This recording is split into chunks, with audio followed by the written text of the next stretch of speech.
こんにちは。東京ローカルボイスは東京を中心に様々な店舗を巡りお店の声を届ける音声メディアとなっております。本日は東京都墨田区両国にお店を構える JD サイクルテックさんにお邪魔しております。ジェームスさん、よろしくお願いします。お願いします。まずは自己紹介を。僕ディアン・ジェームスと言います。今両国で自転車屋さんをやってて、もともとアメリカのアリゾナ州から引っ越してきて、もう8年ぐらいですかね。そうなんですね。日本来て、アリゾナにいる時は何されてたんですか？同じく自転車屋さん。その時日本のレストランバイトしながら、通訳もちょっとバイトしながらっていう感じでした。もともとじゃあ日本は身近な存在というか。そうです。お母さんもともと日本人だけど、俺らも生まれ育ちアメリカで、もうお母さんもアメリカ国籍になって、じゃあルーツはアメリカと日本にある。そう家族、うちのお母さんの妹とか近く住んでます。そうなんですね。初めて知りました。そうお母さん実家江東区の枝川の方なんですね。じゃあ結構近いというか。そう近いです。なるほど、近いです。僕とジェームスさんはもともと僕が大学時代にサイクルサッカーっていうスポーツをやってて、でも皆さん頑張ってたね。知らないと思うんですけど、それで結構お世話になって、自転車のフレーム作ってくださったりとか、やってくださって。っていうかまだかかってるよ、紫の。本当だ。すごい。だからこれハンドルとか組み立てればまた。そう。懐かしいですね。いや今見るとよく作ったなと思ったけど。本当にありがとうございます。いやいろいろね勉強させてもらって本当ありがたいです。ありがとうございます。お店自体はじゃあ8年前からやられてるんですか？日本来てとりあえず本当自転車屋さん働いたことないんですよ。でそれで来る時イメージが東京でチャリ乗って自転車屋さんで働けたら最高だっていう気持ちだったんですよ。もう本当趣味っていう感じでいじってたぐらいだから、映画見てこういう夢いいなと思って、で日本来たんですよ。でいろんな自転車屋さん回って、でとりあえず中古の自転車、本当いろんな自転車回ってもやっぱり経験ないから、どこもいいよっていうねウェルカムの店もあったし、なんかひどい店もあったし、結局中古買い取りと販売の自転車屋さんがあって、そこが仕事入れたんですよね。日本に来てじゃあそこでまず働いてて、そこから独立して今やられてるって感じなんですかね。で感じとして、そこをバイトしてたら、近所の人自転車大好きでマニアの人がいて、でその人がピストフレーム、オーダーメイドのピストフレーム乗ってて、でそれがすごい感じでさ、こうやって金賞で漢字こうやって入ってて、でキャンディーレッドでこれすごいピストだね、これどこのって聞いたら、いやこれオーダーメイドだよって言われて、でそんなのあるのみたいな感じで、でそれを連れてってあげようって言ってくれて、でそういう自転車作ってるところ連れてったら、これだと思って、これやりたいと思ったんですよ。なるほど。でそれを多分半年ぐらいでそういうのあったかな。でそういうところ見つけて、でまたちょっと半年ぐらいこういうところで働けるようにちょっと頑張って、よく通って店行くとだんだん知り合いになってきて、またジェームズ来たみたいな感じで、だんだんねそういう感じになっていくし、でなんとかなんか週2ぐらい来てっていう話になって、でそういう作ってるところで修行できて、そのきっかけとなった自転車、さっき言ってたレッドの自転車は日本人の方が乗られてた。そうです。東京に来て知り合った方。そうです。その人、今でもねお兄ちゃんな感じですごい仲良くて、もう本当家あってガレージあるんだけど、もう自転車いっぱいあって、もう自転車屋さんですかって思われるぐらいな感じだから、男の憧れです。で彼もバイク好きで、僕やっぱ車も好きで、そういうやっぱりこういう話もあったり、やっぱりなんか自転車から趣味他の趣味もあって入ってる。自転車いじり始めたっていうのあるから、やっぱりちょっとなんか違うんですよね、こういういじり方とか、車とかバイクのカスタムとか、また自転車のカスタムと違うっていうのもあって、やっぱりそういうのちょっと似てたんですよね。なんかパーツ買ってつけるより、なんかこのパーツ安いパーツこれいじってどうやって良くするとか、やっぱお金ないから違うとかさ、そういうのやっぱり、なんかこういう油いいよとか、こういう加工とかいいよとか、そういう話やっぱりあって、ですごい仲良かったんですよ。で、仕事終わってその人家行ってこう自転車いじってとか話してとか、そういう感じだったんですよね。なんかその本当にゼロから作ってる感じがそうそうそう楽しいというか、楽しいです。僕らからするとすごい尊敬します。でキリがないですよね。キリがないですね。本当ですね。まあでもよく飽きないでずっとやってるってね、僕も結構何かやってもやっぱすぐ飽きちゃうタイプだから、でも自転車まだ飽きないんですよね。これからもです。そうさっきなんか話しながらしたそのなんか日本の街を自転車で走るのがすごいかっこいいと思ってたみたいなきっかけの映画とかあったりしたんですか？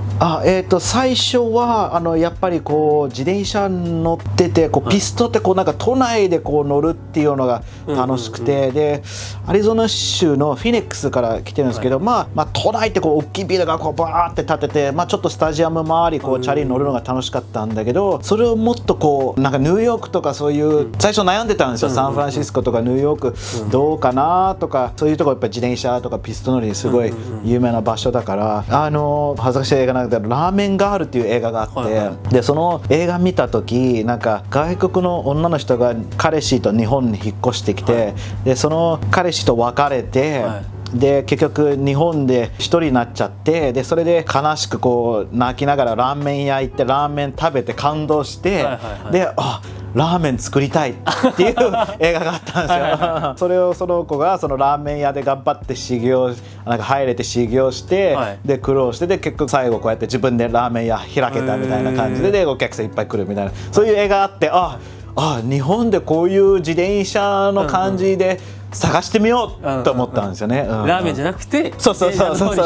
たいな。幼少期とかはアメリカで生まれたんですか？そうです。アメリカ生まれてです。そっちもずっとそっち育った。でもよく夏休みお母さんの親だからおじいちゃんばあちゃん東京住んでるからたまにこう東京来て夏休み遊んで帰ってくるっていうのもやってたんですよね。でずっと家で日本語英語、お父さんと英語でお母さんと日本語喋ってて、で大学もルームシェア日本の方と住んだり、でちょっと大学日本語勉強したけどやっぱり喋れるんですけど読み書きできないんですよね。でそれを大学のこうゼロから入っちゃうともったいないから、まず試験みたいなのあって、それでもしそのレベルもう一個段階上のクラス行けたらそれいいかもねって話で、それでもやっぱり喋れるけど読み書きできないから一回段階上の入ってももうみんな名前書いてください、カタカナでひらがなで名前書いてください、それもできなかったんですよ。だからみたいな感じででも喋れるけど、だからちょっとなんか中途半端でなんかそれもあんまりうまくいかなかったらまあいいややめようと思って、で日本語やめたんですよ。そうなんですね。でも初めて会った時からすげえ日本語上手で、でもね家でこう家族とかってことですね。あとバイトしてた日本のレストランも結構日本語を使って、オーナーが日本人で、そうなんですね。で日本料理でアリゾナってねよく野球キャンプいっぱいあるんですよ。で選手こう野球選手来たりやっぱりちゃんとこう日本語で対応できるスタッフも欲しいっていうのもあって、で日本のお客さん来るとやっぱりこううまくこう対応もできるっていうのもね、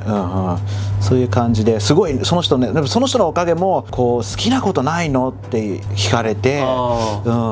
でそれでですごいやっぱり仕事終わってその人の家行ってこういうもう話して、その人料理も大好きで、で料理の本見せてもこれアートだよって言ったら好きなことを見つけてそれをアートにするんだよってすごい言われてて、でそういうのいろいろね影響して、で自転車なんか興味なんか自転車好きだねと思って、じゃあこれを頑張ろうと思ったんですよね。なんかやりたいって思ってたりとか、好きなことを仕事にできない人って結構実際多いじゃないですか。そうね。まあ本当ねその時ねやっぱりこう結婚もしてない子供もいないっていうのだから、その時一番やっぱり頑張れるかなと思ってて、これがチャンスだなって。で結局こう例えばね家族も子供見てなかなかこう自分だけってなれないじゃないですか。今もそうだけどやっぱりね家族のために頑張るっていうのもあるけど 100% 自分ってできないじゃないですか。だからまあその時ちょうどタイミングも良かったかなと思うんですよね。じゃあ日本にもともとルーツあってこの近くのエリアってことなんですけど、なんか両国にお店を構えた理由とかってなんかあるんですか？それもなんかちょっと運で、基本こっ東京のこっち側がいいなと思ってたんですよ、この東側というか。そうなぜかってやっぱり道がまっすぐなんですよ。確かにバンド名っていうか、こうごちゃごちゃしてないから、こうまっすぐで、こう自転車やっぱり乗ってて一番気持ちよかったんですよ、この周りが。でやっぱり店やるとしたらこう自転車乗っててこのなんかやっぱりそれを自転車に乗ってて気持ちいいような来てくれるようこの場所にしたいなと思ってて、こう行く時なんかこう迷子になるってこのねこういうこの道に乗って行きたいっていうような道だったらここいいなと思って、墨田区のこの辺とか探してて、緑とか菊川とかそういうところを見てて、でたまたまここ物件空いてたんですよね。そうなんですね。ありがとうございます。この辺あれですよね、スカイツリー近かったりとか、最近だと清澄白河とかなんかそうコーヒーの街近かったり、静かで好きですよね。近所もみんな仲いいし、お店のいわゆる作業場に近い感じなんですけど、なんかこだわりとかってあるんですか？でもこうやっぱこう狭いっていうのがね、でそれをねみんなよくこれを狭いところでできるなって言うんだけど、やっぱりこう狭いところでやっぱりこうやってどうやってやろうってよく考えるっていうのはあるかもね。でみんなやっぱり広くすればね、こうやっていろいろ機械こうやって置いて、楽だけどじゃあこのスペースでどんだけできるかなっていうのは、よく考えてるからこっちで置いて機械こっちでなんとかできねえかなとかいやでもこの内装はもう見たら男の子みんな好きでしょみたいな。いやこれ以上狭いと多分何にもできないと思う。もう本当ギリギリこれぐらいかな。本当に手の届く範囲でいろいろできるみたいな感じで、すごいなんか本当にアイアンマンの映画みたいな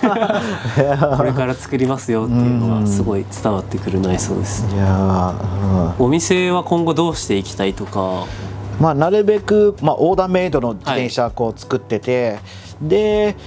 そういうのを作ってたら結構こうやっぱり自転車の値段だんだん高くなってきてるんですよ。自転車って結構台湾で作ってるのが多いんですよ。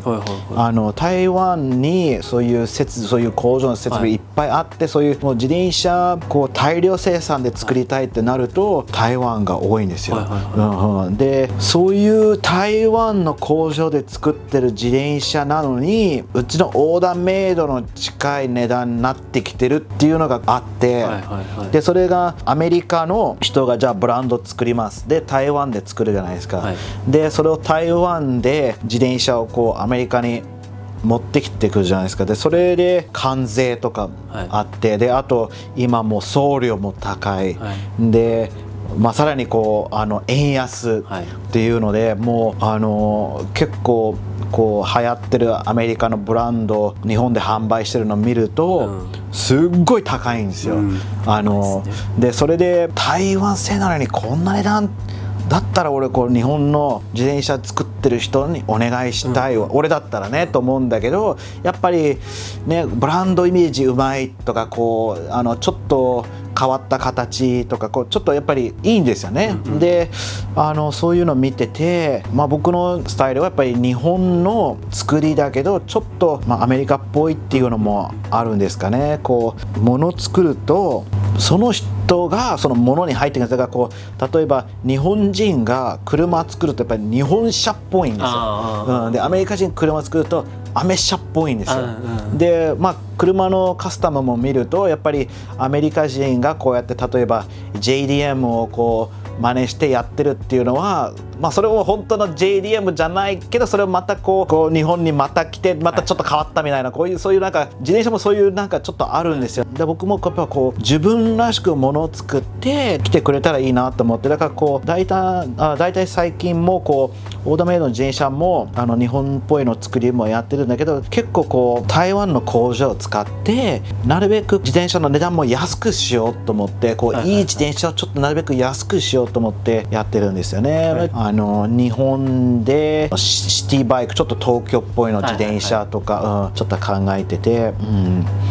でこうちょっと海外っぽくちょっと太いマウンテンっぽいのタイヤも入れて、なんかそういうちょっと僕らしいのものを作って、でさらにもうちょっと自転車ちょっとこれから欲しいとか自転車大好きな人でも、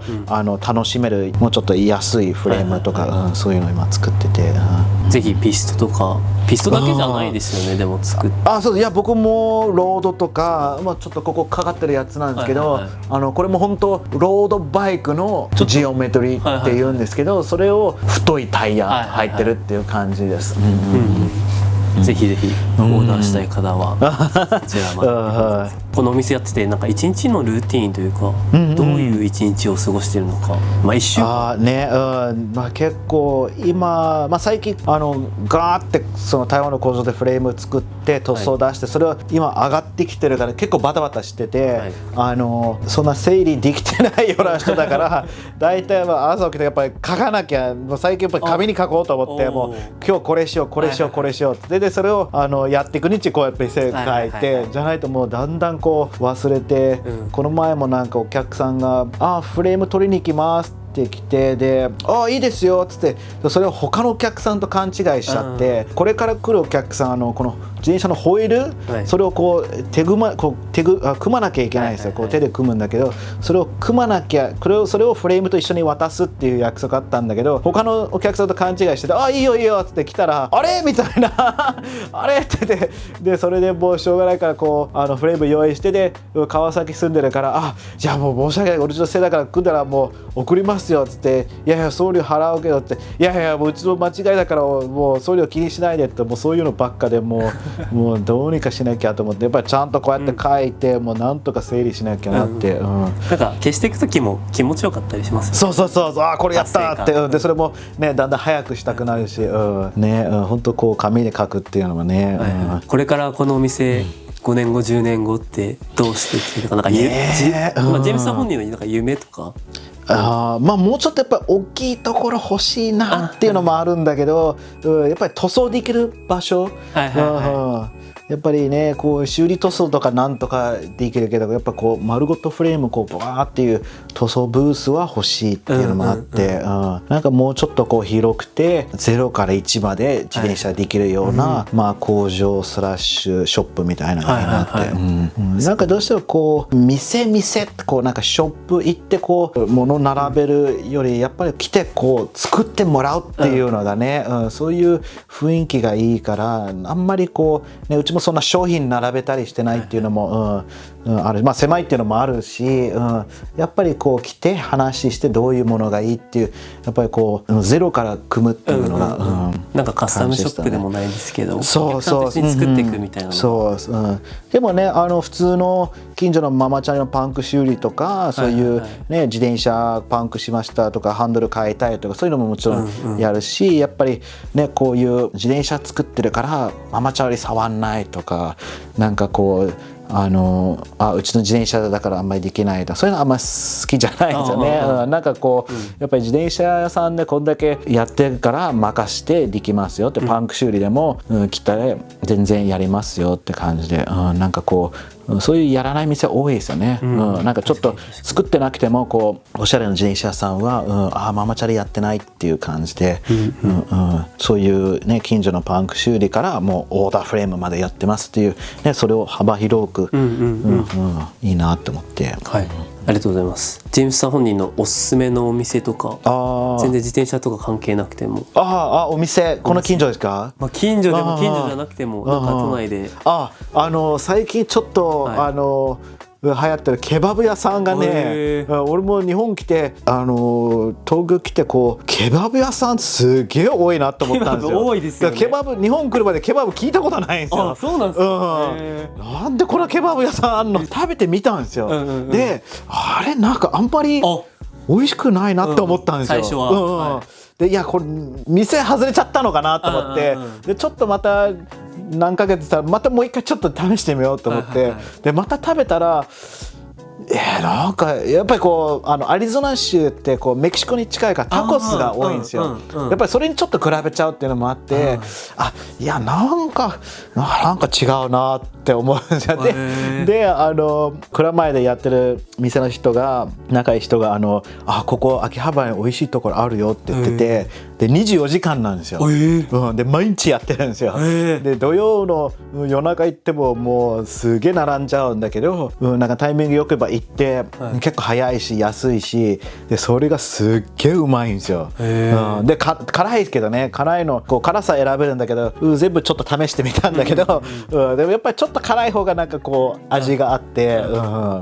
秋葉原にあるなんていうお店？モーゼスさんのケバブっていうお店がめちゃくちゃうまいですよ、ぜひ行った方がいいです、帰り行こうかな、もう俺食べて教えてもらって食べて、うめえと思って1週間でもう10個ぐらい食べたんですよ奥さんびっくりしちゃった本当に行こうじゃん、めっちゃうまいですよ、はい、じゃあ以上なんですけども、最後何か見てることに何かあれば。いやまあ頑張ってください本当これから、いろいろ成長するのを見るの楽しみです。ありがとうございます、じゃあ皆さん頑張っていきますので応援よろしくお願いします。はい、チャンネル登録とか高評価とかもよろしくお願いします。ではジェームスさんありがとうございました。ありがとうございます。どうも。